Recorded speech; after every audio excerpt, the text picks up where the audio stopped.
Hello students, welcome to engineers Pathshala. हम लोग environmental engineering पढ़ रहे हैं। इन्वायरमेंटल इंजीनियरिंग में लेक्चर 8 स्टार्ट करते हैं। इन्वायरमेंटल इंजीनियरिंग को दो भागों में पढ़ रहे थे। वाटर सप्लाई इंजीनियरिंग खत्म हो गया, वेस्ट वाटर इंजीनियरिंग पिछले लेक्चर में स्टार्ट कर चुके हैं। तो जो भी थोड़ा बहुत जो टेक्निकल टर्म्स था, डेफिनेशंस थे, उसको हम लोग देखे थे पिछले लेक्चर में। जो नहीं देखा होगा वो नीचे डिस्क्रिप्शन में प्लेलिस्ट का लिंक होगा, इन्वायरमेंटल इंजीनियरिंग सब्जेक्ट के प्लेलिस्ट का लिंक नीचे डिस्क्रिप्शन में मिल जाएगा, आप जाके देख सकते हैं।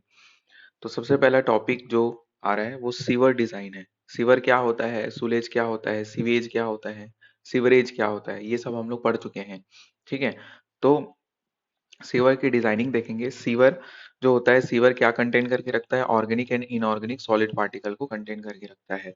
ऑर्गेनिक इनऑर्गेनिक क्या होता है, सॉलिड पार्टिकल्स क्या होते हैं, ये सब जान रहे हैं हम लोग। तो ये इनऑर्गेनिक और ऑर्गेनिक दोनों प्रकार के सॉलिड पार्टिकल सीवेज में यानी कि सीवर में आएंगे। ठीक है। they may settle down and clog and also causes the wearing of the pipe।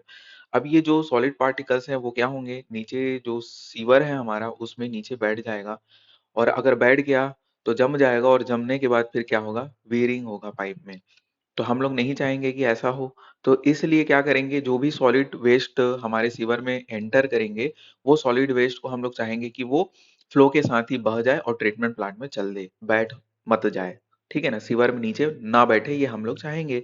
तो उसके लिए हमको कुछ ऐसा वेलोसिटी चाहिए होगा, वेलोसिटी ऑफ फ्लो चाहिए होगा, ताकि वो सॉलिड पार्टिकल ना बैठे। उसी को हम लोग बोलते हैं सेल्फ क्लींसिंग वेलोसिटी। ठीक है।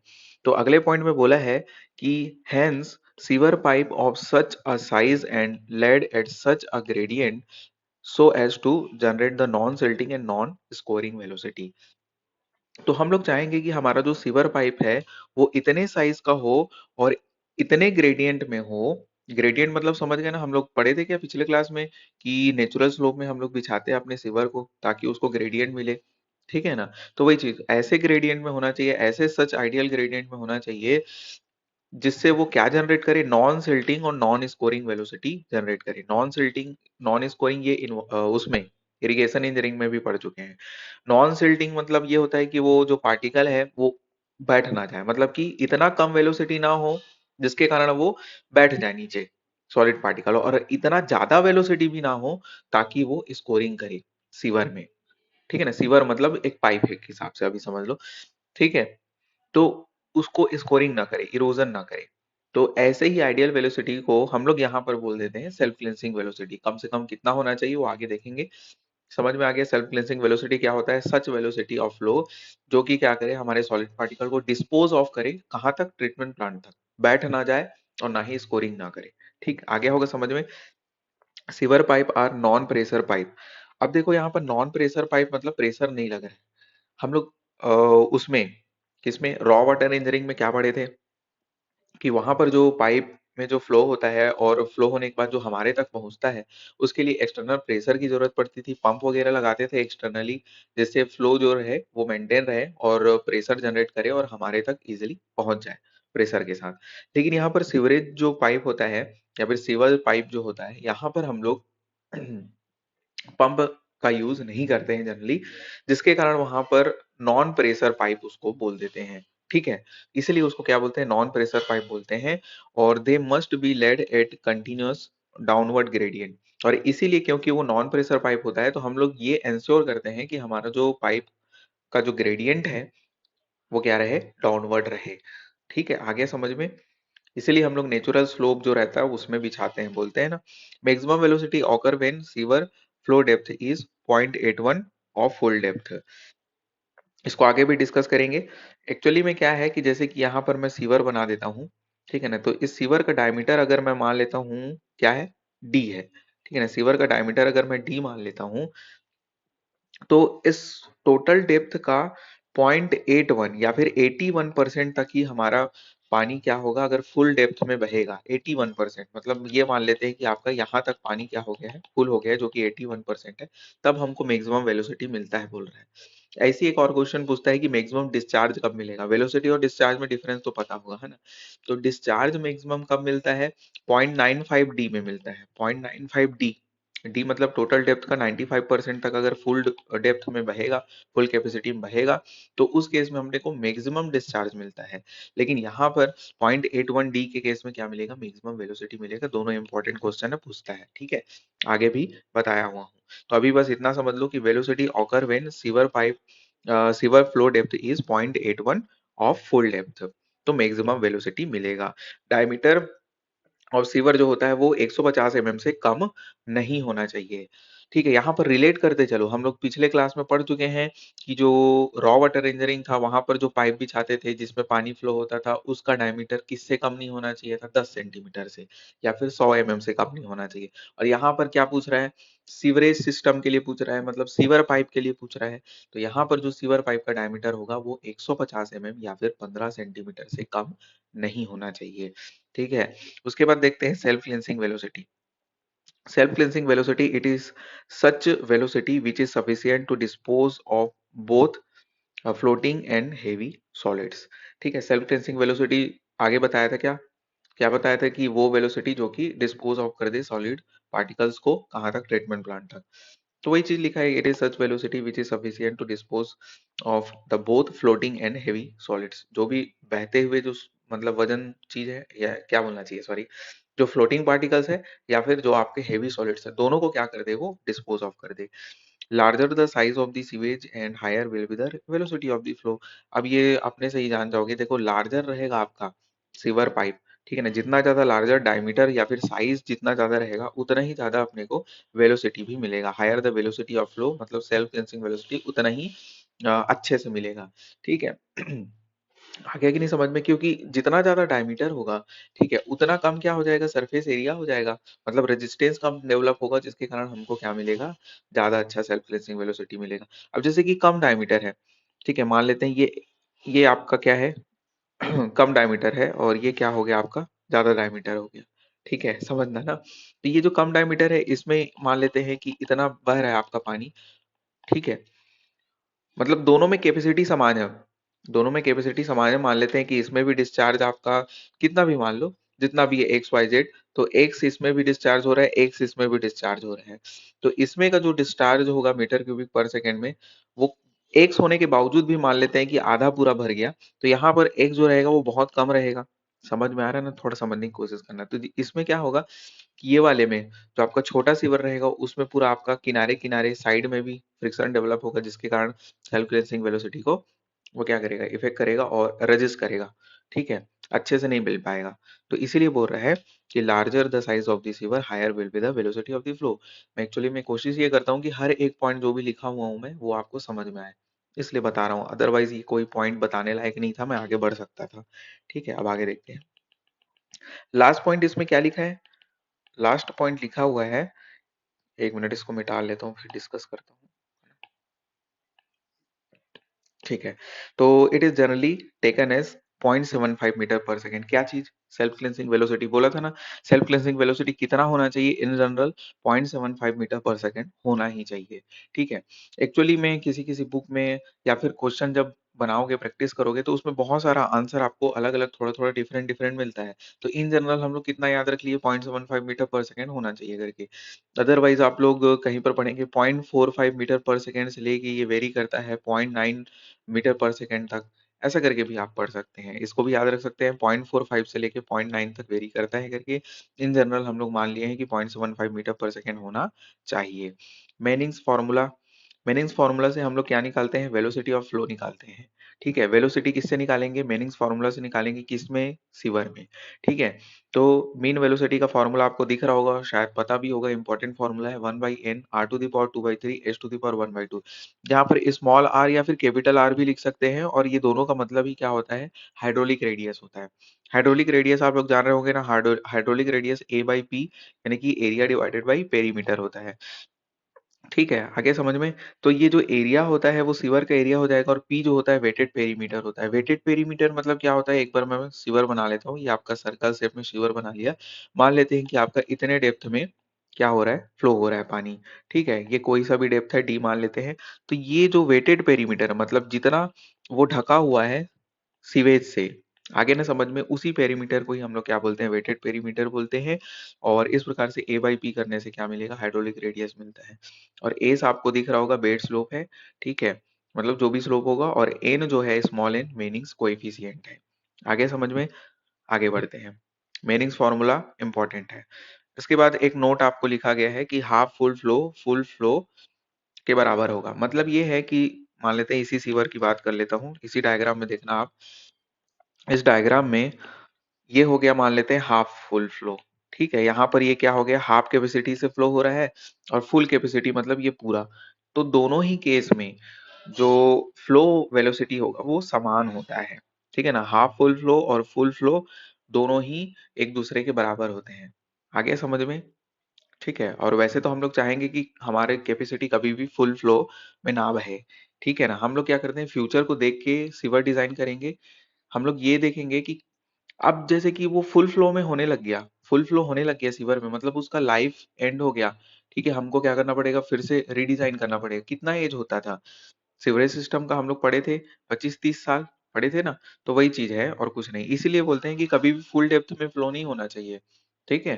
फुल डेप्थ में फ्लो होगा तो ज्यादा फायदा भी नहीं होगा, क्योंकि वो हाफ फ्लो और फुल फ्लो दोनों में एक ही के बराबर अपने को डिस्चार्ज मिल रहा है, ठीक है। तो मैक्सिमम डिस्चार्ज नहीं मिल रहा, हम लोग क्या चाहेंगे, मैक्सिमम डिस्चार्ज मैक्सिमम वेलोसिटी से फ्लो हो, ताकि डिस्पोज ऑफ ना हो। और उसके लिए हम लोग ऊपर में पढ़ चुके हैं, 0.81 तक आपका फ्लो होता है तो मैक्सिमम वेलोसिटी मिलता है, ठीक है। आगे बढ़ते हैं, शिवर का शेप देख लेते हैं। तो शिवर का शेप सर्कुलर शेप का हो सकता है, एक शेप का हो सकता है, ठीक है। अगर सर्कुलर शेप की बात करूंगा तो इसका यूज हम लोग सेपरेट सिस्टम में करते हैं, ठीक है। सेपरेट सिस्टम क्या होता है, कंबाइंड सिस्टम क्या होता है, ये सब हम लोग पढ़ चुके हैं। तो सेपरेट सिस्टम में सर्कुलर शिवर का यूज करते हैं। क्यों करते हैं, क्योंकि सेपरेट सिस्टम ऐसी जगह में यूज होता है जहां पर discharge generally season two season very नहीं होता, पूरा ऑल सीजन में लगभग समान डिस्चार्ज ही मिलता है।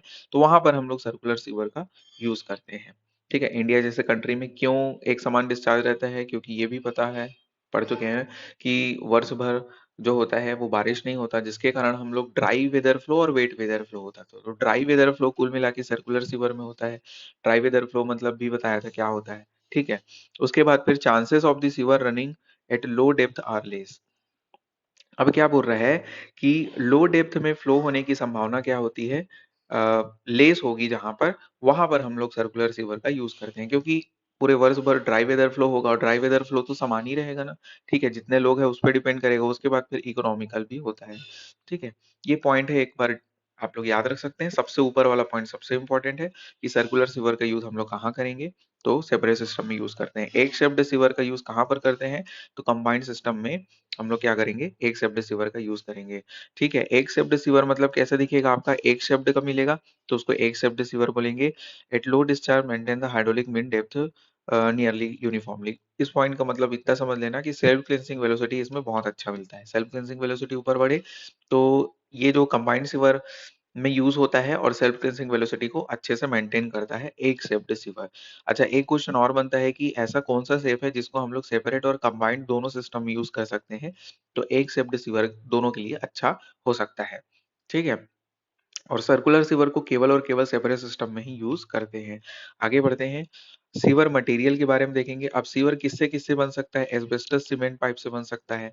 एस्बेस्टस सीमेंट पाइप में आपको याद रखना है कि इसमें जो जॉइंट होता है वो सिंपलेक्स जॉइंट होता है, ये इंपॉर्टेंट है, ठीक है। कौन सा जॉइंट होता है पूछ सकता है एस्बेस्टस सीमेंट पाइप में, आपको बस याद रखना है कि सिंपल कौन सा जॉइंट होता है, सिंपलेक्स जॉइंट होता है। Can not bear the large compressive stress, इस प्रकार का जो पाइप होता है वो लार्ज स्ट्रेस को बियर नहीं कर सकता, लार्ज कंप्रेशन को बियर नहीं कर सकता। आरसीसी पाइप स्ट्रॉन्गर होता है, बियर कर सकता है लोड वगैरह को। इसका यूज हम लोग ब्रांच में मतलब main pipe, main sewer, branch pipe या फिर ब्रांच सीवर दोनों में कर सकते हैं। स्पाइगट एंड बेल जॉइंट होता है, बेल एंड स्पाइगट जॉइंट होता है आरसीसी पाइप में। स्पाइगट एंड सॉकेट जॉइंट याद आ रहा होगा कई लोगों को, वो कास्ट आयरन पाइप में पढ़े थे, ठीक है। यहाँ पर क्या है, बेल एंड स्पाइगट जॉइंट है जो कि आरसीसी पाइप में पढ़ते हैं। Easily corroded by the action of the, लेकिन इसका कमी क्या रहता है, इसका ड्रॉबैक ये रहता है कि H2S गैस रिलीज होगा आपका, ठीक है ना। एनारोबिक प्रोसेस में क्या होगा, H2S गैस रिलीज होगा सीवेज के कारण, ठीक है ना, सीवर में। और ये गैस क्या करेगा, कोरोजन के लिए रिस्पॉन्सिबल होता है, किसमें, आरसीसी पाइप में। उसके बाद देखते हैं स्टोन वेयर सीवर मतलब स्टोन से बना हुआ। तो इस प्रकार का जो सीवर होता है सबसे ज्यादा यूज होता है क्योंकि सबसे अच्छा होता है। इसका यूज हम लोग लेटरल पाइप में कर सकते हैं, मेन पाइप में कर सकते हैं। एंड मैन्युफैक्चर जो होता है इसका क्ले और सेल से होता है। एंड गुड रेजिस्टेंस ऑकर करता है, मतलब प्रोवाइड करता है किसके अगेंस्ट? सल्फाइड कोरोजन के अगेंस्ट। मतलब ऊपर में पढ़े थे कि वो सल्फाइड मतलब H2S गैस के कारण वो कोरोड हो जाता था आरसीसी पाइप, जबकि स्टोन पाइप नहीं होता है। ब्रिक सीवर नाम से क्लियर है, ब्रिक से बनेगा। इसका यूज हम लोग स्टोर करने के लिए करते हैं, वाटर ड्रेन को स्टोर करने के लिए करते हैं। ठीक है। उसके बाद फिर cast iron sewer. Cast iron stronger होता है, स्ट्रेंथ अच्छा होता है। और इसका यूज हम लोग कहाँ कर सकते हैं? सभी प्रकार के सीवर पाइप में, और मुख्य रूप से आउटर जो पाइप होते हैं जिसको आउटफॉल सीवर बोलते हैं उसमें हम लोग यूज करते हैं। आउटफॉल सीवर हम लोग डिस्कस कर चुके हैं पिछले क्लास में। राइजिंग मेंस मतलब पंपिंग स्टेशन में जो राइजिंग मेंस होते हैं उसमें यूज कर सकते हैं, इन्वर्टेड साइफन के रूप में भी यूज कर सकते हैं। अब ये इन्वर्टेड साइफन क्या होता है?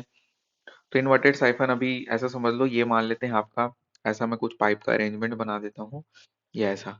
ठीक है, ये पाइप ऐसा मैं क्यों बनाया हूँ कि मान लेते हैं यहाँ पर एक रिजर्वायर है और एक दूसरा रिजर्वायर है। ठीक है, वाटर स्टोरेज है कुछ भी। तो ये मान लेते हैं कि R1 है और ये R2 है। ठीक है, लेकिन बीच में ऐसा कुछ ऑब्स्ट्रक्शन आ गया है जिसके कारण क्या हो रहा है कि अपने को जो पाइप है उसको कैसा ले जाना पड़ रहा है, उसको एक ही लेवल में, एक ही लेआउट में, क्या बोलना चाहिए, एक ही लेवल में ना होके उसका लेवल क्या हो गया देखो, पहले ऊपर गया फिर नीचे आया, ऐसा टाइप का। तो कुल मिला के समिट पॉइंट बन जा रहा है। ठीक है ना। तो ऐसे केस में क्या हो जाता है, हम लोग इन्वर्टेड साइफन का यूज करते हैं। ठीक है, बस इन्वर्टेड साइफन में भी कास्ट आयरन सीवर का यूज किया जा सकता है। और ज्यादा उसमें डिटेल में डिस्कस करने की जरूरत नहीं है, वो फ्लूइड मैकेनिक्स का पार्ट है। ठीक है, आगे देखते हैं। Test for sewer. सीवर में कौन कौन सा टेस्ट हो सकता है? तो वाटर टेस्ट होता है, मिरर टेस्ट होता है, बॉल टेस्ट होता है। वाटर टेस्ट का यूज करके हम लोग लीकेज को पता करते हैं। याद करते जाना, यहीं का यहीं 10 बार बोलता हूँ और एक बार और बोल रहा हूँ। तो वाटर टेस्ट का यूज हम लोग क्यों कर रहे हैं? सीवर में जो लीकेज होता है उसको डिटेक्ट करने के लिए वाटर टेस्ट होता है। मिरर टेस्ट क्यों होता है? तो स्ट्रेटनेस मतलब सीधा, ठीक है ना, सीवर जो होना चाहिए वो स्ट्रेट होना चाहिए, टेढ़ा मेढ़ा नहीं होना चाहिए। तो वो स्ट्रेटनेस को चेक करने के लिए हम लोग मिरर टेस्ट करते हैं। अब ये टेस्ट में अंदर जाने की जरूरत नहीं है, बस जो बोल रहा हूँ उसको याद रखो। बॉल टेस्ट जो होता है वो किस लिए यूज करते हैं? तो ऑब्स्ट्रक्शन को डिटेक्ट करने के लिए। जो भी पाइप में ऑब्स्ट्रक्शन आ गया उसको डिटेक्ट करने के लिए, ऑब्स्ट्रक्शन किसके कारण आ रहा है ये सब डिटेक्ट करने के लिए बॉल टेस्ट का यूज करते हैं। तो आगे समझ में, water test, mirror test, ball test. ठीक है। ठीक है, आगे समझ में। आगे देखते हैं हम। डिजाइन ऑफ डिस्चार्ज मतलब डिस्चार्ज अब कैलकुलेट करते हैं। ऊपर में वेलोसिटी कैलकुलेट करना सीखे थे मेनिंग्स फार्मूला की हेल्प से, और यहाँ पर भी मेनिंग फार्मूला का यूज करेंगे, डिस्चार्ज कैलकुलेट करना सीखेंगे। सबसे पहले तो आपको ये वेलोसिटी आ गया होगा समझ में ऊपर में। अब हम लोग जानते हैं कि discharge is equals to area into क्या होगा, वेलोसिटी कर दोगे। ठीक है, तो बस एरिया इंटू वेलोसिटी कर देना। वेलोसिटी आपको पहले से पता है तो ऐसा कुछ मिलेगा क्या, area into 1/n into A by P. कहाँ से आ गया? यहाँ पर देखो आर होता था, आर को मैं क्या बोलता था, हाइड्रोलिक रेडियस, और हाइड्रोलिक रेडियस किसके बराबर होता है? ए बाई पी के। तो मैं direct A by P put कर दिया हूँ आर की जगह में, और एस टू द पावर 1/2 मतलब रूट ओवर एस अपने जगह में है। तो बस उसको थोड़ा बहुत कैलकुलेट करोगे, ए टू द पावर 2/3 और ए टू द पावर 1 दोनों जुड़ेगा तो क्या हो जाएगा, ए टू द पावर 5/3 हो जाएगा। इस प्रकार से एक नया फॉर्मूला बन के आएगा, 1/n। एन यहाँ पर क्या होता था, मेनिंग कोएफिशिएंट, ए क्या है, एरिया है, a to the power 5/3 and 1/p to the power 2/3। P क्या होता है, वेटेड पेरीमीटर, और रेस क्या होता है, वेट स्लोप होता है। आगे देखते हैं। इंपॉर्टेंट नोट आपको दिया गया है, इसमें बोल रहा है कि diameter of outgoing pipe is greater than that of the incoming pipe. जो सीवर में हम लोग अ, मतलब सीवर सिस्टम जो होता है, सीवर बिछाते हैं, वो क्या होगा, एकदम कंटिन्यूअस तो होगा नहीं, जोड़ जोड़ के बनेगा। ठीक है ना, जोड़ जोड़ के बनेगा, पाइप को जोड़ जोड़ के बनाओगे, कहीं पर मोड़ होगा तो वहां पर तो जोड़ना ही पड़ेगा। तो वही चीज बोल रहा है कि जो आउटगोइंग पाइप है वो उसका डायमीटर ज्यादा होता है इनकमिंग पाइप से। ठीक है, बस इस पॉइंट को याद रखना है। दूसरा पॉइंट जस्ट अपोजिट है, crown of outgoing is lower than that of the incoming. जो इनकमिंग पाइप है उसका जो एलिवेशन होगा वो ऊपर होगा, और जो आउटगोइंग सीवर है उसका एलिवेशन नीचे होगा, तभी ना अपने को ग्रेडियंट मिल पाएगा। क्राउन मतलब समझ रहे हो ना, क्राउन मतलब वही उसका शीर्ष। तो वही है कि आउटगोइंग पाइप लोअर होगा as compare to incoming pipe. ठीक है, उसके बाद देखते हैं sewer flow occurs because of the gravity. ये पॉइंट तो मैं 10 बार बता चुका हूँ। Sewer flow occurs because of the gravity and it is open channel flow. तो सीवर फ्लो हमेशा ग्रेविटी के थ्रू ऑकर होगा, इसलिए हम लोग ग्रेडियंट को एंश्योर करेंगे, प्रॉपर ग्रेडियंट पे होना चाहिए। और ओपन चैनल फ्लो होता है, याद रखना, open channel flow, close channel flow ये जान ही रहे होगे। अभी बस इतना समझ लो, क्लोज्ड कंडक्ट में फ्लो होगा तो उसको हम लोग क्लोज चैनल फ्लो बोलेंगे, ओपन कंडक्ट में फ्लो होगा, कंडक्ट मतलब पता है ना पाइप, तो उसी को हम लोग क्या बोलते हैं, open channel flow. Sewer flow never occurs eight full depth, वही चीज मैं ऊपर में बताया था, सीवर फ्लो कभी भी फुल डेप्थ में ऑकर नहीं होगा। And sewer construction start from the treatment plant towards the houses. तो वही है कि जो सीवर जो कंस्ट्रक्शन स्टार्ट होगा वो ट्रीटमेंट प्लांट से स्टार्ट करेंगे हम लोग, और फिर कहाँ आएंगे, शहर की ओर आएंगे। ऐसा क्यों करेंगे, कंजक्शन से बचने के लिए ना, शहर में लोगों के दिक्कत ना हो इसलिए, उसे बचने के लिए। ठीक है, अदरवाइज आप लोग पहले शहर को खोद डालोगे और ट्रीटमेंट प्लांट तैयार नहीं हुआ है, वहां पर जाकर कनेक्ट करोगे, पता चला ट्रीटमेंट प्लांट काम ही नहीं कर रहा है, जैसे हमारे शहर का हालत है। ठीक है, तो वैसे ही हो जाएगा। ठीक है, बेवकूफ इंजीनियर लोग। ठीक, तो वही चीज है और कुछ नहीं। आगे समझ में, तो पहले क्या करोगे, ट्रीटमेंट प्लांट को प्रॉपर आप लोग चेक करोगे कि प्रॉपर वर्क कर रहा है कि नहीं, फिर वहां से पाइप बिछाना चालू करोगे, पाइप मतलब सीवर। ठीक है, और उसके बाद फिर शहर तक आओगे। आगे समझ में, आगे देखते हैं डिजाइन डेप्थ ऑफ फ्लो। देखो डिजाइन डेप्थ ऑफ फ्लो, इसको देखो एक मिनट, मैं ना ब्लूटूथ का बैटरी कम हो चुका है तो इसको थोड़ा सा बदलना पड़ेगा।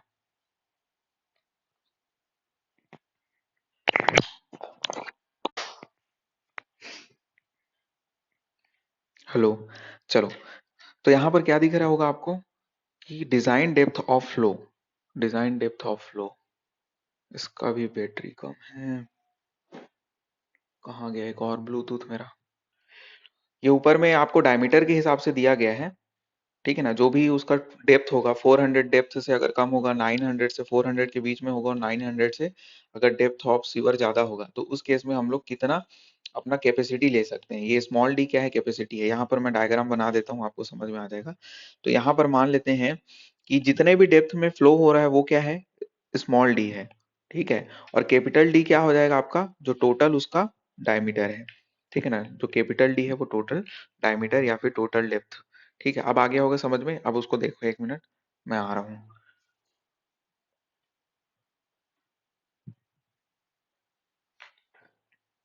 ठीक है, आगे समझ में, तो वही चीज है कि 400 mm से अगर आपका डेप्थ कम होगा, टोटल डेप्थ सीवर का, तो उस केस में हम लोग कितना कैपेसिटी तक अलाउ कर सकते हैं कि फ्लो होगा हमारा सीवेज, 50% तक हो सकता है, टोटल डेप्थ का 50% तक।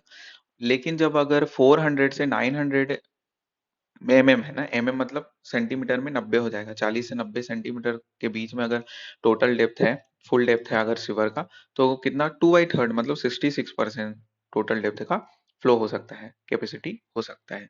और अगर सीवर का टोटल डेप्थ 900 एमएम से ज्यादा है, मतलब 90 सेंटीमीटर से भी ज्यादा है, तो उस केस में हम लोग कितना अलाउ कर सकते हैं, 3/4 ऑफ डी, 75% तक हमारा फ्लो हो सकता है।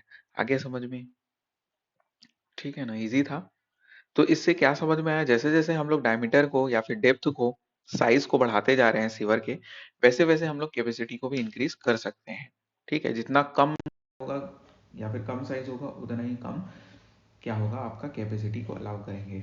ठीक है, ये ऐसा क्यों करते हैं, ताकि सेल्फ क्लेंसिंग वेलोसिटी अच्छे से मिले, है ना, बस और कुछ नहीं। Velocity is maximum when depth of flow is, अब वही दो पॉइंट आपको दिख गया है सामने। एक मिनट,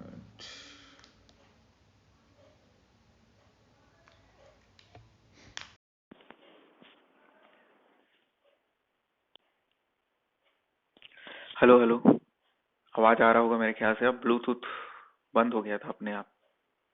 ठीक है, तो अब हम लोग बेक हो गए हैं, तो आ गया होगा ये समझ में।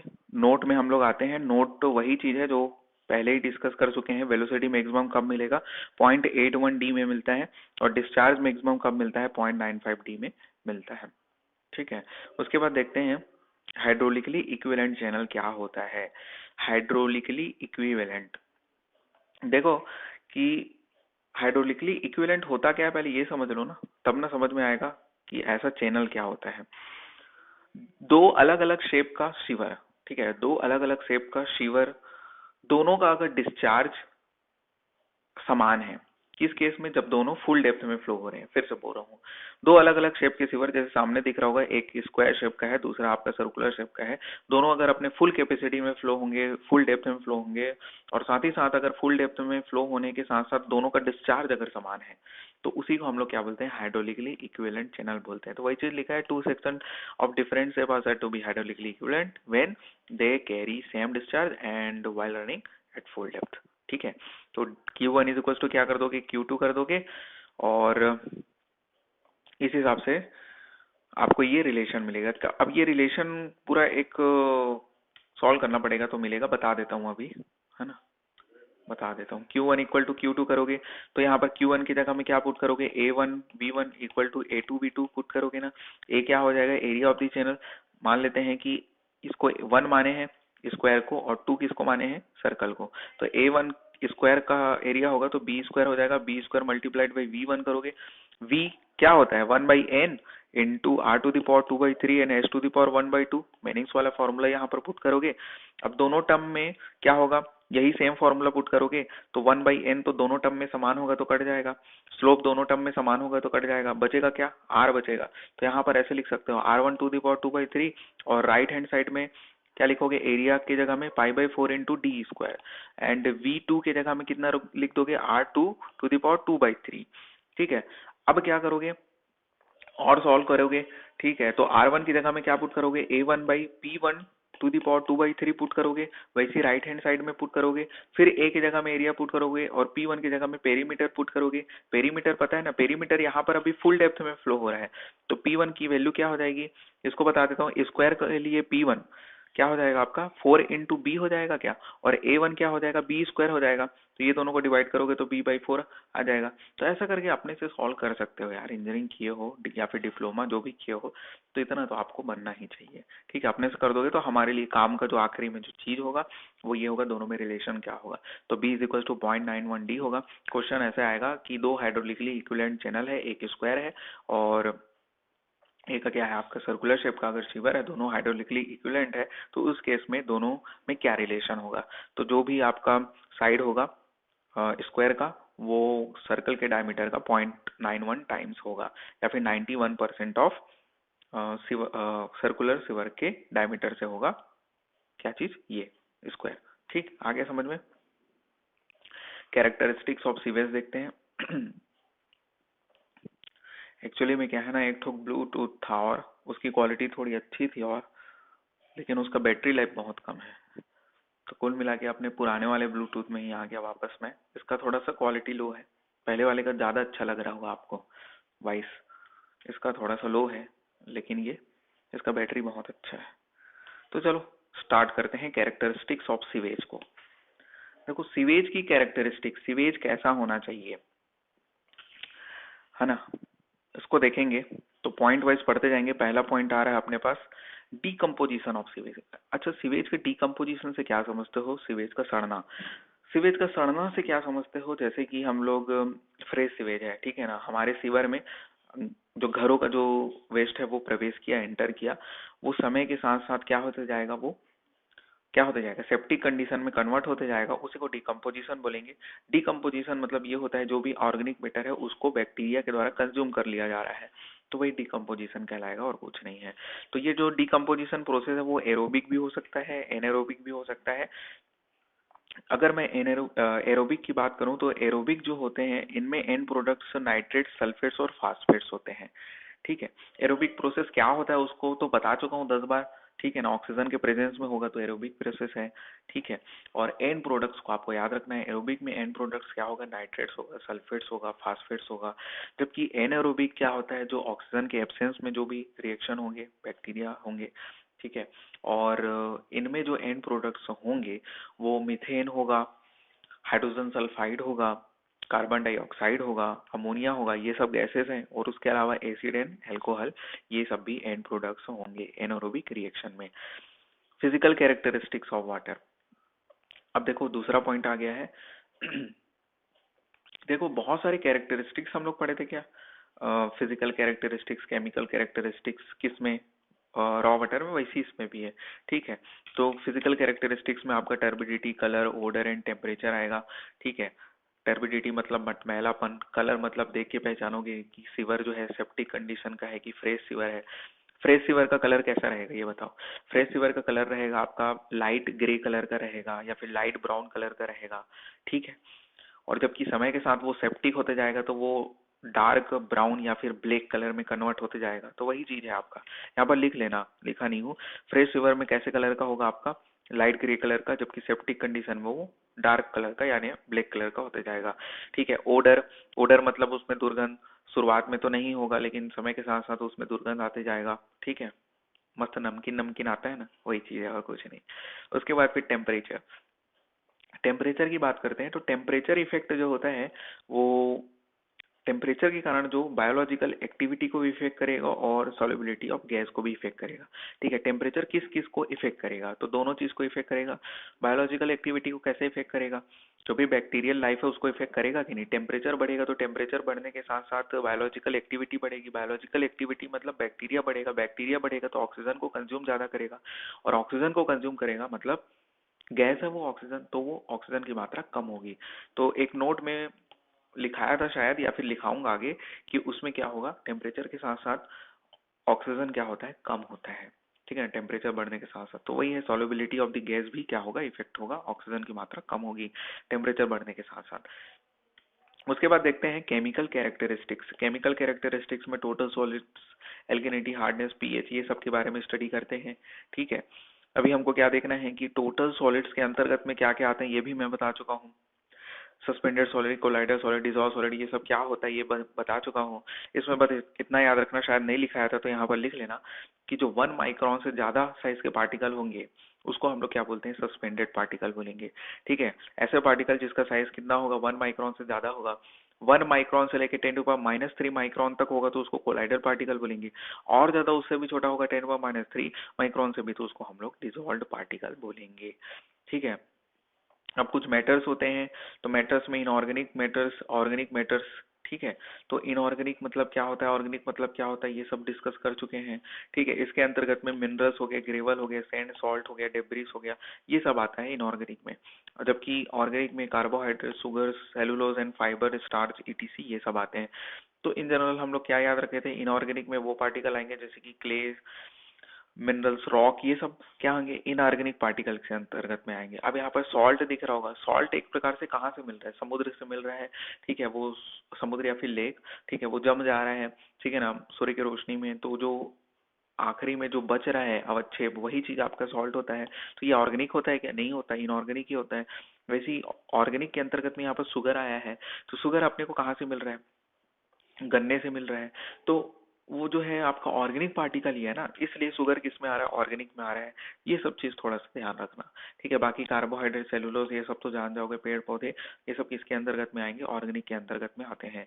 ऑर्गेनिक भी दो प्रकार से हम लोग बांट सकते हैं, biologically active organic matter and biologically inactive organic matter. Active और इनएक्टिव क्या होता है, तो एक्टिव वो होगा, बायोलॉजिकली एक्टिव उसको बोलेंगे bacteria can stabilise this organic matter, मतलब कि ऐसे ऑर्गेनिक मतलब ऐसे बैक्टीरिया जो कि ऑर्गेनिक मैटर को स्टेबलाइज कर डाल रहे हैं, मतलब स्टेबलाइज कर सकते हैं, ठीक है। ऑर्गेनिक मैटर जब स्टेबलाइज हो जाएगा तो उसको बायोलॉजिकली एक्टिव बोलेंगे। लेकिन बैक्टीरिया की हेल्प से जब ऑर्गेनिक मैटर को स्टेबलाइज नहीं कर पाएंगे तो उसको बायोलॉजिकली इनएक्टिव बोलेंगे। स्टेबलाइज मतलब कुल मिला के डिकम्पोज करना, बैक्टीरिया की हेल्प से जब कर पाएंगे तो बायोलॉजिकली एक्टिव है, और नहीं कर पाएंगे बैक्टीरिया की हेल्प से स्टेबलाइज ऑर्गेनिक मैटर को तो उसको हम लोग इनएक्टिव बोलेंगे। डिटर्मिनेशन ऑफ द सॉलिड्स, ठीक है। टोटल सॉलिड्स जो होता है, टोटल सॉलिड्स वो कैसे मिलेगा, वो थोड़ा सा टेस्ट बताया गया है आपको, ठीक है, कैसे हम लोग टोटल सॉलिड्स को डिटरमाइन करेंगे ये सब करके। ये शायद मैं पिछले क्लास में डिस्कस कर चुका हूँ, लेकिन यहाँ पर से एक बार और देख लो, रिवीजन हो जाएगा। होता क्या है कि हम लोग जब जो भी अपने पास सैंपल है उस सैंपल को हम लोग गर्म करेंगे, गर्म करेंगे तो वो इवेपोरेट हो जाएगा ऊपर, और जो बचेगा लास्ट में उसी को हम लोग टोटल सॉलिड बोलते हैं। तो वही चीज लिखा गया है कि evaporating a non volume of the sewage sample and waiting the dry residue left, जो भी लेफ्ट होगा उसको, ड्राई रेसिड्यू को वेट करेंगे, उसी को हम लोग क्या बोलेंगे, टोटल सॉलिड बोलेंगे।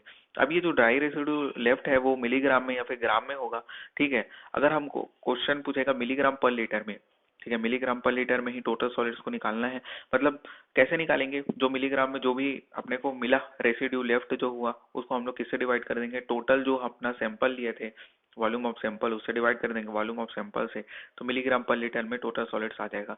मतलब ये पूछेगा कि अपने को गिवन सैंपल मान लेते हैं कि 1 लीटर का है, ठीक है। अब इसमें पूछ रहा है कि 1 लीटर में कितना टोटल सॉलिड्स है, तो कितना टोटल सॉलिड्स है उसको हम लोग जनरली उसका यूनिट क्या बताएंगे, मिलीग्राम पर लीटर में बताएंगे, 1 लीटर है तो, ठीक है। यानी जितना भी होगा सैंपल उसमें मिलीग्राम पर लीटर ही होगा ना यूनिट, तो वही चीज है, जितना रेसिड्यू लेफ्ट होगा टेस्ट कर रहे हैं के हिसाब से, जितना रेसिड्यू लेफ्ट होगा उसको टोटल जो भी सैंपल होगा उससे डिवाइड करोगे तब ना आपको पता चलेगा कि मिलीग्राम पर लीटर में इतना है करके, ठीक है। उसके बाद देखते हैं सस्पेंडेड सॉलिड, ठीक है।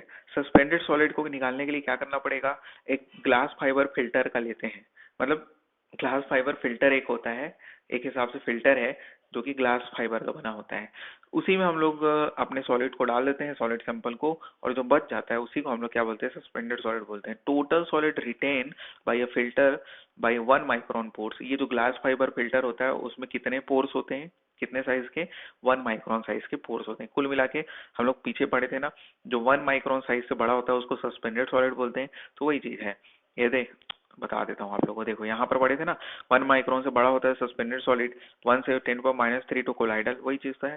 तो 1 माइक्रोन साइज का क्या होता है, वो ग्लास फाइबर होगा। ये जो कोनिकल ग्लास फाइबर होता है या फिर कोनिकल ग्लास वेजल होता है, इसी को इमहॉफ कोन भी बोलते हैं, ठीक है। एक इमहॉफ कोन आगे पढ़ेंगे जो कि ट्रीटमेंट प्रोसेस होता है, और यहाँ पर एक छन्नी के रूप में है इमहॉफ कोन, ठीक है। तो ये अलग है, पीछे जो पढ़ेंगे वो अलग है, ठीक है। मतलब आगे जो पढ़ेंगे, आगे समझ में। तो ये सस्पेंडेड सॉलिड को निकालने का तरीका होता है, किसके हेल्प से, इमहॉफ कोन या फिर कोनिकल कोनिकल ग्लास वेसल की हेल्प से निकालते हैं। डिजॉल्व सॉलिड की बात करेंगे, डिजॉल्व सॉलिड निकालने के लिए क्या करना पड़ेगा आपको। अब देखो, टोटल सॉलिड भी पता चल गया, सस्पेंडेड सॉलिड भी पता चल गया, तो टोटल को सस्पेंडेड से माइनस कर दोगे तो डिजॉल्व सॉलिड निकल के आ जाएगा। सस्पेंडेड सॉलिड जो होता है वो वोलाटाइल और फिक्स्ड सॉलिड के बराबर होता है, ठीक है। एक चीज और याद रखना पड़ेगा, सस्पेंडेड सॉलिड जो होता है वो फर्दर फिर से 2 प्रकार के सॉलिड से मिलकर बनता है, वोलाटाइल और फिक्स्ड सॉलिड से मिलकर बनता है। क्या चीज, सस्पेंडेड सॉलिड। अब ये वोलाटाइल और फिक्स्ड सॉलिड क्या होता है, वोलाटाइल सॉलिड वो होता है, देखो अगर सॉलिड को मैं, जो भी मेरा सैंपल है उसको मैं क्या कर दूंगा, इग्निट कर दूंगा, मतलब इग्निशन दूंगा, उसके बाद जो बचेगा, मतलब लॉस, सॉरी बचेगा नहीं, उसके कारण जो इग्निशन के कारण जो लॉस ऑफ वेट होगा उसी को हम लोग क्या बोलते हैं, वोलाटाइल सॉलिड बोलते हैं। Loss of weight due to ignition, ignition मतलब आग देना, फायर देना, और कुछ नहीं। Ignition represent the volatile solid, ठीक है। लॉस ऑफ वेट ही क्या है, डिनोट करता है, वोलेटाइल सॉलिड को डिनोट करता है। Loss of weight due to ignition represent the volatile solid. मतलब क्या किया हम लोग, सस्पेंडेड सॉलिड था उसको मैं 550 डिग्री सेल्सियस में क्या किया, बर्न किया, कितने देर के लिए, 15 से 20 मिनट के लिए। उसके बाद अपने को क्या मिलता है, वोलेटाइल सॉलिड मिलता है, ठीक है। फिक्स्ड सॉलिड क्या होगा, जो भी सस्पेंडेड सॉलिड होगा उसमें वोलेटाइल सॉलिड को घटा दो तो जो बचेगा वो क्या होगा, फिक्स्ड सॉलिड होगा। आ गया कि नहीं समझ में। सस्पेंडेड सॉलिड में जब वोलेटाइल सॉलिड आप निकालना पता चल गया, उसको घटा दोगे तो बचेगा जो वो फिक्स्ड सॉलिड होगा, ठीक है। सेटलेबल सॉलिड क्या होता है, फिक्स्ड सॉलिड मतलब वो फिक्स रहता है, ठीक है। और जो निकल गया, जो लॉस ऑफ वेट हुआ वो वोलेटाइल सॉलिड था, लेकिन जो बचा हुआ है वो क्या है, फिक्स सॉलिड है, ठीक है। सेटलेबल सॉलिड, अब नाम में ही है सेटलेबल, मतलब ऐसा सॉलिड जो सेटल हो जाए। तो मतलब सीवेज जो है, ठीक है, अपने सीवेज को, सीवेज सैंपल को हम लोग कहाँ डाले, इमहॉफ कोन में डाले। इमहॉफ कोन में 2 घंटे के लिए डाले और वो अपने आप सेटल होते रहेगा इमहॉफ कोन में। तो 2 घंटे बाद जो सेटल होने के बाद जो सॉलिड पार्टिकल मिलेगा, ठीक है ना, सॉलिड सेटल इन बॉटम, जो बॉटम में जो सेटल हो जाएगा उसी को सेटलेबल सॉलिड बोलते हैं, ठीक है। उसके बाद देखते हैं dissolve solid, sorry dissolved oxygen क्या होता है। ये एकदम आसान है, ऑक्सीजन तो जान रहे हो ना। डिजोल्व्ड ऑक्सीजन क्या होता है, इसको मैं पीछे शायद डिस्कस किया था। तो डिजोल्व ऑक्सीजन क्या डिनोट करता था कि क्वालिटी वाटर की, या फिर यहाँ पर सीवेज है तो सीवेज की क्वालिटी को रिप्रेजेंट करेगा। तो जितना ज्यादा ऑक्सीजन होना चाहिए, मतलब हमारे सीवेज में जितना ऑक्सीजन होना चाहिए उतना ऑक्सीजन अगर प्रेजेंट है तो हम लोग क्या बोलेंगे कि हमारा सीवेज फ्रेश है। लेकिन समय के साथ ऑक्सीजन कंज्यूम होते जाएगा बैक्टीरिया के द्वारा, तो क्या होते जाएगा, ऑक्सीजन में कमी होते जाएगा, तो डिजोल्व ऑक्सीजन जो है वो कम होते जाएगा, ठीक है। ऑक्सीजन डिमांड बढ़ते जाएगा और डिजोल्व ऑक्सीजन कम होते जाएगा। आगे समझ में। तो डिजोल्व ऑक्सीजन एक हिसाब से किसको रिप्रेजेंट करता है, क्वालिटी ऑफ सीवेज को रिप्रेजेंट करता है, जितना ऑक्सीजन प्रेजेंट है उसको रिप्रेजेंट करता है। आगे समझ में। To know the extent of the pollution of the sewage. तो वही चीज बोला है कि पॉल्यूशन कितना है सीवेज में, उसको रिप्रेजेंट करता है एटलीस्ट 4 ppm डिजोल्व ऑक्सीजन तो होना चाहिए बोल रहा है। At least 4 ppm dissolve oxygen should be ensure while the discharging the sewage into the river system. मतलब जो भी हमारे स्ट्रीम में है जिसमें हम लोग डिस्पोज ऑफ कर रहे हैं हमारे सीवेज को, अब वो स्ट्रीम जो है कुछ भी वो होता है, जैसे कि जनरली रिवर होगा या फिर समुद्र होगा, तो रिवर या फिर समुद्र में हमारे सीवेज को डिस्पोज ऑफ करने से पहले ये इंश्योर करते हैं कि उसमें कम से कम 4 ppm का डिजोल्व ऑक्सीजन है कि नहीं। अदरवाइज जो बेंथस लाइफ है या फिर जो एक्वेटिक लाइफ है उसको ये इफेक्ट करेगा, ठीक है ना, पॉल्यूट कर देगा। इसलिए हम लोग क्या करते हैं, पहले 4 ppm तक एटलीस्ट डिजोल्व ऑक्सीजन को लाते हैं सीवेज में, ठीक। तो temperature of the sewage is more than dissolve oxygen content is less. वही चीज बोला था ना ऊपर भी, टेम्परेचर बढ़ने के साथ साथ डिजोल्व ऑक्सीजन क्या होगा, कम होगा। क्यों होगा तो ऊपर बताया था। Dissolve oxygen is determined by Winkler method. ये पूछ सकता है डिजोल्व ऑक्सीजन को डिटरमाइन करने का कौन सा टेस्ट होता है, तो व्रिंकलर टेस्ट होता है एक। तो व्रिंकलर टेस्ट से हम लोग डिटरमाइन करते हैं डिजोल्व ऑक्सीजन को। उसके बाद saturated dissolve oxygen content eight 20 degree Celsius 9.2 ppm, ठीक है। सेचुरेटेड डिजोल्व ऑक्सीजन मतलब डिजोल्व ऑक्सीजन का जो मैक्सिमम सेचुरेशन होगा, मैक्सिमम कैपेसिटी होगा, उसी को हम लोग सेचुरेटेड डिजोल्व ऑक्सीजन बोलेंगे। सेचुरेटेड डिजोल्व ऑक्सीजन कितना होना चाहिए, तो 20 डिग्री सेल्सियस में आपका 9.2 ppm होना चाहिए। इंपॉर्टेंट आपका ऊपर वाला था 4 ppm को याद रखना, ठीक है। उसके बाद देखते हैं ऑक्सीजन डिमांड। अब वही ऑक्सीजन डिमांड, ऑक्सीजन में जितना कमी है वही उसका डिमांड हो जाएगा, ठीक है, उतने ही ऑक्सीजन की जरूरत पड़ेगी। Amount of oxygen consume by the organic matter for oxidation, ठीक है। उसी को हम लोग ऑक्सीजन डिमांड बोलते हैं। जो भी ऑर्गेनिक मैटर को डिकम्पोज करने के लिए जितने ऑक्सीजन की जरूरत पड़ेगी वही आपका ऑक्सीजन डिमांड है। केमिकल ऑक्सीजन डिमांड क्या होता है, तो it is the amount of oxygen needed to oxidise both biodegradable as well as non biodegradable organic matter. मतलब जो बायोडिग्रेडेबल ऑर्गेनिक मैटर है और जो नॉन बायोडिग्रेडेबल ऑर्गेनिक मैटर है, दोनों प्रकार के ऑर्गेनिक मैटर को ऑक्सीडाइज करने के लिए जितने ऑक्सीजन की जरूरत पड़ती है उसी को सीओडी बोलते हैं, ठीक है। जबकि बीओडी आगे पढ़ेंगे वो क्या होगा, वो केवल बायोडिग्रेडेबल ऑर्गेनिक मैटर को ऑक्सीडाइज करने के लिए जितने ऑक्सीजन की जरूरत पड़ती है उसको बीओडी बोलते हैं। जबकि COD biodegradable as well as non biodegradable organic matter को डिकम्पोज या फिर ऑक्सीडाइज करने के लिए जितने ऑक्सीजन की जरूरत पड़ती है उसको हम लोग केमिकल ऑक्सीजन डिमांड बोलते हैं। It is measured by the potassium dichromate solution. Potassium dichromate solution मतलब K2Cr2O7 के हेल्प से हम लोग केमिकल ऑक्सीजन डिमांड निकालते हैं। आते जा रहा है समझ में, ठीक है।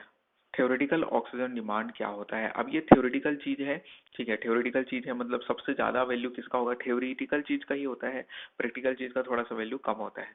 मतलब ये है कि एग्जैक्ट फॉर्मूला जो भी अपने को पता है उसके हिसाब से निकालेंगे। Exact formula and concentration of the organic matter in waste water sample is known. अगर हमको फॉर्मूला पता हो, जो कंसंट्रेशन जो ऑर्गेनिक मैटर का वेस्ट वाटर सैंपल में जितना भी कंसंट्रेशन है वो पता हो, ठीक है ना, concentration of the organic matter अगर पता हो, तो हम लोग क्या करते हैं, then amount of oxygen required to oxidise the organic matter. तब इस केस में जितने ऑक्सीजन की जरूरत पड़ती है ऑक्सीडाइज करने के लिए ऑर्गेनिक मैटर को, उसको हम लोग थ्योरेटिकल ऑक्सीजन डिमांड बोलते हैं। बायोकेमिकल ऑक्सीजन डिमांड क्या होता है, तो वही बताया, it is the amount of the oxygen required to oxidise the biodegradable organic matter only under aerobic condition. मतलब बायोकेमिकल ऑक्सीजन डिमांड जो होता है वो एरोबिक कंडीशन के केस में होगा, एरोबिक कंडीशन होता है, ठीक है। और जबकि COD aerobic as well as anaerobic दोनों हो सकता है। Standard BOD is reported as, standard BOD किसको बोलते हैं, 5 डे बीओडी को स्टैंडर्ड बीओडी बोलते हैं। तो इसलिए बोल रहे हैं कि standard BOD is reported at 20 degree Celsius. कितने टेम्परेचर को याद रखना पड़ेगा, कितने दिन को याद रखना पड़ेगा, और ये जो लास्ट वाला पॉइंट है ये तो बहुत इंपॉर्टेंट है। बीओडी 5 या फिर स्टैंडर्ड बीओडी जो होता है वो अल्टीमेट बीओडी के 68 या फिर 67.5 लगभग परसेंट के बराबर होता है, ठीक है। तो 68% के बराबर होता है अल्टीमेट बीओडी के। अल्टीमेट बीओडी क्या होता है तो वो आगे डिस्कस करेंगे, ठीक है। ये देखो नोट में आपको लिख दिया है ना, THOD सबसे ज्यादा बड़ा होगा, फिर COD, फिर BOD। अल्फाबेटिकली जमा लेना, T आता है अल्फाबेट में सबसे लास्ट में, तो ये सबसे बड़ा होगा, उसके बाद C आएगा और उसके बाद D आएगा, सॉरी B आएगा। तो ऐसे आप लोग याद रख सकते हैं, ठीक है ना, THOD फिर COD और उसके बाद फिर BOD। बीओडी निकालने का क्या तरीका होगा, तो बीओडी निकालने के लिए हम लोग initial dissolve oxygen minus final dissolve oxygen करेंगे और उसको फिर डाइल्यूशन फैक्टर से मल्टीप्लाई करेंगे, ठीक है। मतलब क्या होता है कि समय के साथ ऑक्सीजन कंज्यूम होते जाता है, तो जो इनिशियल डिसॉल्व ऑक्सीजन होगा वो ज्यादा होगा और समय के साथ साथ कम होते जाएगा, तो final dissolve oxygen of course क्या होगा, कम ही होगा। तो दोनों को घटाएंगे और जितना ऑक्सीजन बचा है वो निकल के आ जाएगा और उसको मल्टीप्लाई फिर करेंगे डाइल्यूशन फैक्टर से। तो डाइल्यूशन फैक्टर क्या होता है? तो ये एक्चुअली में जितना टोटल वॉल्यूम ऑफ सैंपल है उसको हम लोग डिवाइड करते हैं रॉ जो इतना भी सैंपल लिए हैं उससे। नहीं समझ में आया ना? अभी ये क्वेश्चन है उससे समझ में आएगा। देखो 2% of the solution of the sewage sample is kept, मतलब 2% सॉल्यूशन ऑफ सीवेज सैंपल लिया गया है, ठीक है ना। टोटल कितना होगा? 100% होगा, उसमें सिर्फ 2% को क्या लिया गया है? सैंपल के रूप में लिया गया है। Is kept at an incubation incubation temperature of 20 degree Celsius. Initial dissolve oxygen कितना दिया गया है? इनिशियल और फाइनल डिसॉल्व ऑक्सीजन आपको दे दिया गया है। इनिशियल डिसॉल्व ऑक्सीजन इतना है 8.5 मिलीग्राम पर लीटर, जबकि फाइनल डिसॉल्व ऑक्सीजन दे दिया गया है 5.5। तो अपने को निकालना क्या है? बीओडी निकालना है, ठीक है। तो बीओडी का फॉर्मूला आपको ऊपर दिख रहा होगा। इनिशियल डिसॉल्व ऑक्सीजन मतलब 8.5 में माइनस करोगे आप लोग 5.5 को और मल्टीप्लाई किससे कर दोगे? Dilution factor. डाइल्यूशन फैक्टर में क्या बोला? टोटल सैंपल आपका 100% होगा, तो उसमें मिला कितना रहे हो? 2% मिला रहे हो। आगे समझ में? तो इससे आपका निकल के आ जाएगा। आगे ना समझ में? बस इतना ही तो करना है। तो 50 मल्टीप्लाइड बाई कितना हो जाएगा आपका? 3, मतलब आगे आपका आंसर 150 मिलीग्राम पर लीटर आपका बीओडी आ जाएगा, ठीक है। आगे देखें, ठीक है। अच्छा ये परसेंट में दिया था, यहीं पर आपको हो सकता है कि यहाँ पर बोल रहा हो कि 20 मिलीलीटर क्या है सॉल्यूशन डाइल्यूट कर रहे हैं हम लोग कितने में? 200 मिलीलीटर में, ठीक है। 200 मिलीलीटर और टोटल वॉल्यूम में। तो यहाँ पर आप लोग क्या करते हैं? यहाँ पर 200 डिवाइडेड बाई 20 करते हैं, या फिर कभी कभार दोनों का कॉम्बिनेशन भी होता है। यहाँ पर बोल देता कि 2% ऑफ द सॉल्यूशन को डाइल्यूट कर रहे हैं कितने में? 200 मिलीलीटर में। तो उस केस में आप लोग क्या करते? 200 को डिवाइड करते किसके साथ? 200 किसके साथ डिवाइड करते? 200 का 2%। 200 का 2% कितना हो जाएगा? 4 हो जाएगा, उससे डिवाइड करते। या फिर ऐसे भी कर सकते थे 100 डिवाइडेड बाई 2 करते, तो दोनों का एक ही मतलब होता है, इससे भी 50 आता और इससे भी 50 आता। होप आपको समझ में आ गया होगा। आगे बढ़ते हैं, ठीक है। एक बार में समझने की कोशिश किया करो। POD 5 मीन्स ऑक्सीजन कंज्यूम्ड इन 5 डे। वही चीज लिखा गया है ऊपर में जो मैं बताया हूँ कि जो स्टैंडर्ड बीओडी होता है वो 5 डे बीओडी को बोलते हैं। और 5 डे बीओडी मतलब क्या होता है आपका? ऑक्सीजन कंज्यूम्ड इन 5 डे, ठीक है ना। 5 डे बीओडी। 6 डे बीओडी बोलूंगा तो oxygen consumed in 6 day. 10 day BOD बोलूंगा तो ऑक्सीजन कंज्यूम इन 10 डे, ठीक है। It is use to done in absence of the sunlight. और बीओडी जो टेस्ट परफॉर्म करते हैं, ये इंपॉर्टेंट पॉइंट है, इसको याद रखना कि एब्सेंस ऑफ सनलाइट में करते हैं, सनलाइट के एब्सेंस में करते हैं। अदरवाइज क्या होगा? फोटोसिंथेसिस अभिक्रिया हो जाएगा और एल्गी रिएक्ट कर देगा, ठीक है ना। तो ऑक्सीजन कम ज्यादा होगा, ऑक्सीजन की मात्रा, इस कारण से। DK of organic matter. DK of organic matter, ठीक है। ऑर्गेनिक मैटर का डीके जो होगा वो समय के साथ साथ क्या होते जाएगा? ये आपको ग्राफ दिख रहा होगा। और कितना सारा बच गया है? आज के लिए इतना ही पढ़ें क्या? आज के लिए इतना ही पढ़ते हैं लग रहा है मेरे को, ठीक है। DK of organic matter. चलो इस टॉपिक को खत्म कर लेते हैं, बीओडी को फिर नेक्स्ट लेक्चर में डिस्कस करेंगे। DK of organic matter.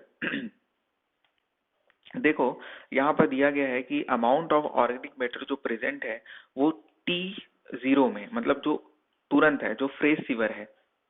अरे हमारे घरों से निकला सीवेज, ठीक है, वो जैसे ही सीवर में एंटर किया मतलब वो फ्रेश सीवेज है, तो उसमें ऑर्गेनिक मैटर का मात्रा सबसे ज्यादा रहेगा, है ना। उस इंस्टेंट टाइम में मतलब T=0 वही है ना।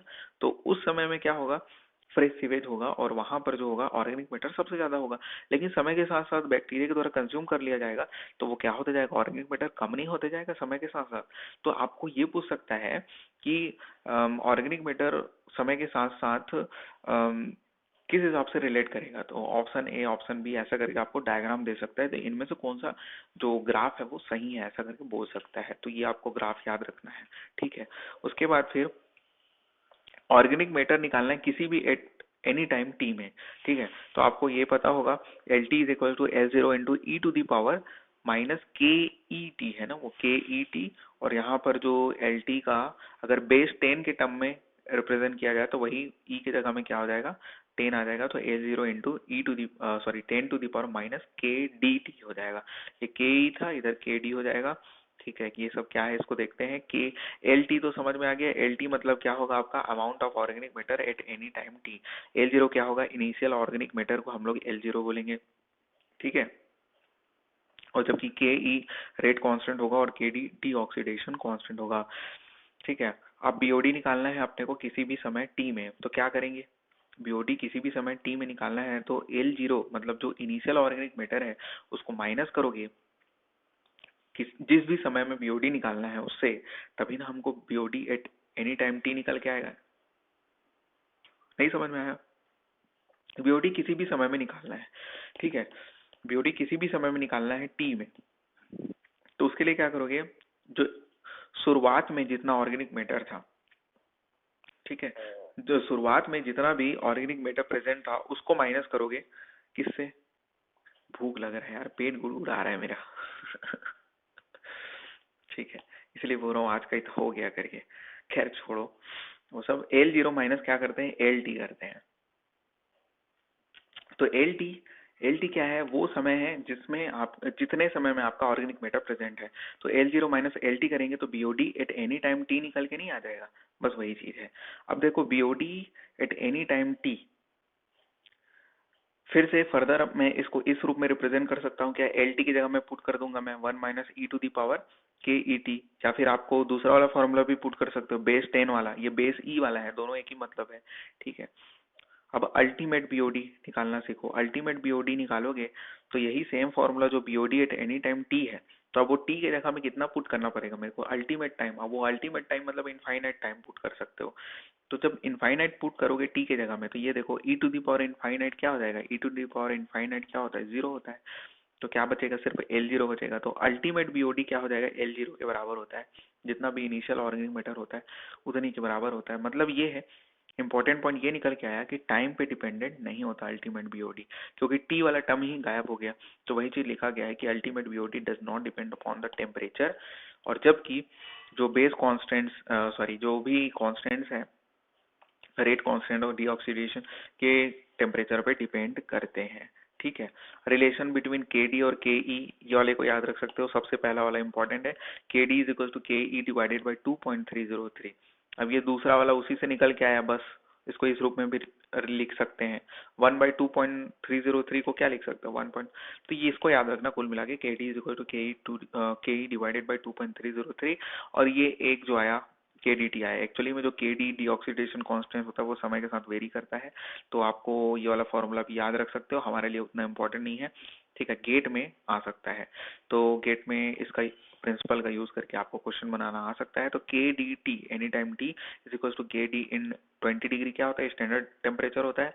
तो K D 20 into 1.047 to the power T minus 20, ऐसा करके निकाल सकते हो। और टी क्या होगा आपका, कैपिटल टी की जगह में वो पुट करोगे जो क्वेश्चन में पूछा रहेगा, जितने भी टेम्परेचर में पूछा रहेगा उसको पुट करोगे, ठीक। आगे समझ में? ठीक है। उसके बाद बोल रहे हैं कि स्टैंडर्ड बीओडी म्युनिसिपल सीवेज का, या फिर बीओडी 5 की वैल्यू म्युनिसिपल सीवेज के लिए 100 से लेके 150 मिलीग्राम पर लीटर होती है। ये डायरेक्ट फैक्ट है, इसको याद रखना है। आपको पूछ सकता है कि म्युनिसिपल सीवेज का बीओडी या फिर स्टैंडर्ड बीओडी कितना होता है, तो आपका 150 या फिर 100 से लेके 150 मिलीग्राम पर लीटर होता है। अब बीओडी सीओडी रेशियो अगर ज्यादा होगा या फिर 0.5 से ज्यादा होगा, तो उस केस में इजी टू डिकम्पोज होगा आपका सीवेज। क्यों इजी टू डिकम्पोज होगा, क्योंकि जब हायर होगा इसका मतलब ये है कि बीओडी ज्यादा होगा सीओडी कम होगा, तभी ना हायर होगा। अब जब बीओडी ज्यादा होगा सीओडी कम होगा तो उसके कारण डिकम्पोजिशन आसान होगा, क्योंकि नॉन बायोडिग्रेडेबिलिटी उसमें कम होगा, ठीक है। बीओडी बाई सीओडी रेशियो अगर कम होगा तो मतलब सीओडी ज्यादा होगा, बीओडी कम होने लग जाएगा, जिसके कारण से क्या होगा, टॉक्सिक कंपाउंड्स प्रेजेंस होंगे और डिफिकल्ट टू डिकम्पोज होगा। आगे समझ में? उसके बाद ये आपको दिख रहा होगा ग्राफ। इस ग्राफ में बेसिकली आपको ये समझना है कि बीओडी जब स्टार्ट होता है तो फर्स्ट स्टेज जो बीओडी होता है उसको कार्बोनेसियस बीओडी या फिर कार्बोनेसियस डिमांड बोलते हैं। और उसके बाद जो सेकंड स्टेज ऑफ बीओडी होता है उसको नाइट्रिफाइड या फिर नाइट्री, ये कार्बोनेसियस था तो ये नाइट्रीनियस क्या बोलना चाहिए उसको, नाइट्रोजीनस, ठीक है। नाइट्रोजीनस डिमांड बोल सकते हैं या फिर नाइट्रीफाइड डिमांड बोल सकते हैं। तो यही पूछेगा आपको सबसे पहले, तो फर्स्ट स्टेज बीओडी किसको बोलते हैं, तो कार्बोनेसियस बीओडी को बोलते हैं, और नाइट्रोजीनस बीओडी को सेकंड स्टेज बीओडी बोलते हैं, ठीक है। उसके बाद ये इंपॉर्टेंट पॉइंट है, आपको याद रखना है कि नाइट्रोजीनस बीओडी लेस होता है किसके कंपैरिजन में, कार्बोनेसियस बीओडी के कंपैरिजन में। Carbonaceous BOD first stage BOD होता है, तो सेकंड स्टेज बीओडी जो होता है वो कम होता है as compare to first stage BOD. And जो नाइट्रोजीनस बैक्टीरिया होते हैं वो ऑटोट्रॉप्स होते हैं। ऑटोट्रॉप्स मतलब ये खुद से अपने लिए भोजन बना सकते हैं फोटोसिंथेसिस वगैरह का हेल्प से, लेकिन ये स्लो रिएक्शन होता है। तो नाइट्रोजिनस बैक्टीरिया जो होते हैं, जो इस प्रकार के नाइट्रोजिनस बीओडी में काम आएंगे, तो ये लोग ऑटोट्रॉप्स होते हैं और स्लो रिएक्शन होता है। लेकिन वहीं पर जो कार्बोनेसियस बीओडी होते हैं या में जो बैक्टीरिया होंगे कार्बोनेसियस बैक्टीरिया, वो क्या होंगे, हेट्रोट्रॉप्स होते हैं। इसका मतलब समझ में आना चाहिए, हेट्रोट्रॉप्स मतलब जो भोजन के लिए, खाने के लिए दूसरों पे डिपेंडेंट होते हैं। ये फास्ट रिएक्शन होता है, ठीक है। आगे समझ में, first demand that occurs during the first 20 day, तो वही चीज है, कार्बोनेसियस जो डिमांड होता है वो फर्स्ट डिमांड होता है, जो कि फर्स्ट 20 डे में ऑकर होता है। तो occurs during the first 20 day due to the oxidation of organic matter, ठीक है। ऑक्सीडेशन ऑफ ऑर्गेनिक मैटर के कारण जो फर्स्ट 20 डे में ऑकर होता है, उसी को हम लोग क्या बोलते हैं, कार्बोनेसियस डिमांड बोलते हैं। और उसके बाद जो ऑकर होता है उसको हम लोग जाहिर सी बात है नाइट्रोजन डिमांड बोलेंगे। तो later demand that is occur due to the biological oxidation process is biological oxidation of ammonia is nitrogenous demand, ठीक है। उसके बाद रिलेटिव स्टेबिलिटी क्या होता है, रिलेटिव स्टेबिलिटी पढ़ ही लें क्या, ठीक है पढ़ ही लेते हैं, टाइम तो हो गया वैसे, 2 पॉइंट पढ़ लेते हैं। रिलेटिव स्टेबिलिटी जितना ज्यादा पढ़ो, देखो हो सकता है लेक्चर बड़ा हो रहा होगा, तो आप क्या कर सकते हैं, इसी लेक्चर को आप 2 दिन में पढ़ो, कोई दिक्कत नहीं है, ठीक है ना। क्योंकि नोट्स अगर बनाना होगा तब की बात बोल रहा हूँ, और नोट्स अगर बना ही नहीं रहे हो तो एक ही दिन में खत्म कर सकते हो लेक्चर को देख के। Relative stability the ratio of the amount of oxygen present in available effluent. कुल मिला के यार रिलेटिव स्टेबिलिटी, हमारे जो सीवेज की स्टेबिलिटी है वो कितनी स्टेबल है वो कैसे पता करेंगे, जितना ऑक्सीजन की जरूरत है, ठीक है, और जितना ऑक्सीजन रिक्वायर्ड है, दोनों एक ही मतलब है। जितना ऑक्सीजन की जरूरत है डिवाइडेड बाई क्या कर दोगे, क्या कर दोगे, जितना ऑक्सीजन प्रेजेंट है उसमें, ठीक है ना। तो उसी के रेशियो को हम लोग क्या बोलते हैं, रिलेटिव स्टेबिलिटी बोलते हैं। तो ratio of the amount of oxygen present available in the effluent to the total oxygen required, ठीक है, उल्टा बोल दिया था शायद मैं। तो जितना ऑक्सीजन आपका प्रेजेंट है या फिर अवेलेबल है, जितना ऑक्सीजन प्रेजेंट है आपका सीवेज में, उसको डिवाइड करोगे जितना ऑक्सीजन रिक्वायर्ड है, ठीक है ना।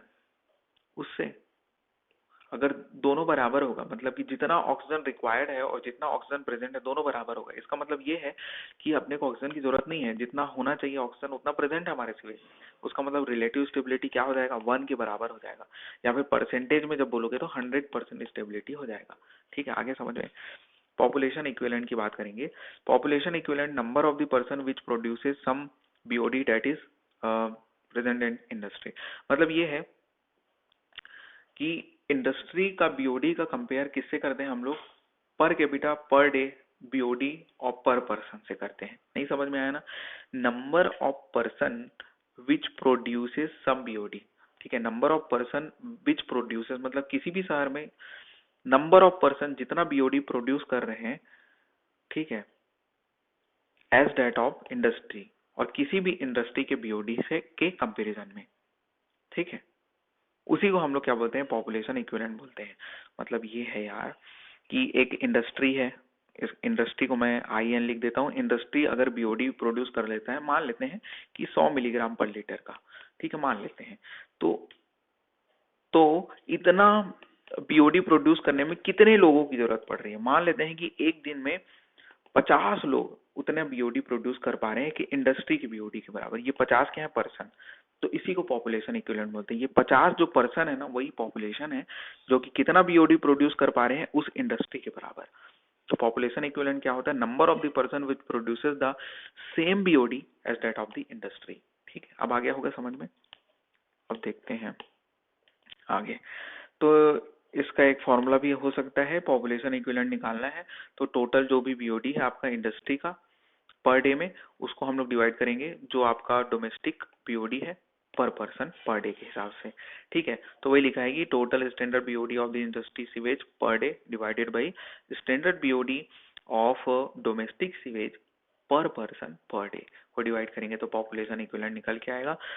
और यहाँ पर ये इंपॉर्टेंट पॉइंट निकल के आ रहा है आपको कि average standard BOD of domestic sewage का जो स्टैंडर्ड बीओडी होता है, एवरेज स्टैंडर्ड बीओडी कितना होता है, आपको डायरेक्ट एग्जाम में पूछेगा तो आप लोग बोल देंगे 0.08 kg पर डे पर पर्सन होता है। 0.08 kg पर डे पर पर्सन। अब ये यूनिट डिफरेंट हो सकता है, तो आप लोग को चेंज करना आना चाहिए यूनिट। तो 0.08 किस में है, तो केजी पर डे पर पर्सन में है। ठीक है, average standard BOD domestic sewage का। अब ट्रीटमेंट ऑफ सीवेज आ गया है, इसको आप कल पढ़ते हैं। ठीक है, इसको कल पढ़ते हैं, यहीं तक पढ़ो। ठीक है, मिलते हैं नेक्स्ट लेक्चर में। अगर आपको लेक्चर समझ में आया होगा तो आप लाइक शेयर एंड सब्सक्राइब कर सकते हैं। Thank you.